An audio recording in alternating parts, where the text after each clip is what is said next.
આજે મિત્રો ફરીવાર મારો વારો આવી ગયો ખેતરમાં હાથી આંકવા. ગુડ મોર્નિંગ અને જય માતાજી. મસ્ત મજાનો સુખનો સૂરજ ઉગી ગયો, નીકળી ગયો ધોયેલ મુળાન જેમ.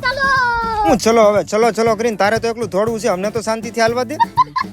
અને રસ્તામાં મળ્યા મને મારા મિત્રને રામ રામ કરીને ફાઇનલી મિત્રો પહોંચી ગયો મારી વાડીએ. અને આવતા વેત જ પેલા ઠપકારી લીધી ચા. હવે મિત્રો ખેતર આવી એટલે કઈક ને કઈક કામ હોય જ, પણ જો કરવું હોય તો, બાકી મારી જેવા આળુડા કઈ કરે નહીં.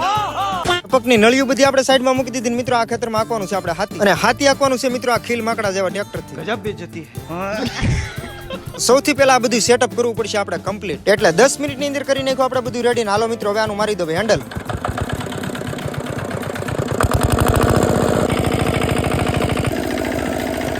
અને જુઓ મિત્રો આ યંત્રથી બહુ ભારે અથવા તો લોડિંગ વાળું કામ નથી થતું, કેમ કે મિત્રો આ યંત્ર એક ખેડૂતે કોઠા સુસ્તી બનાવેલી વસ્તુ છે. એટલે પછી કહેવાય ને કે આપણું ગોદવવા પૂરતી કામકાજ થઈ જાય છે. પણ મિત્રો આને યાર બળ કરીને હું કંટાળી ગયો. સૂરજ દાદા મારી ઉપર તપી જાય એટલે હું હાથ પગ મોઢું ધોવા આવી ગયો નદી. અને મિત્રો સમયની વાત કરું 5:45, કેમ ટાઈમ જો ખબર ન પડી. આપણે મળ્યા રાથાભાઈ ને. રામ રામ રામ રામ. કેમ છે?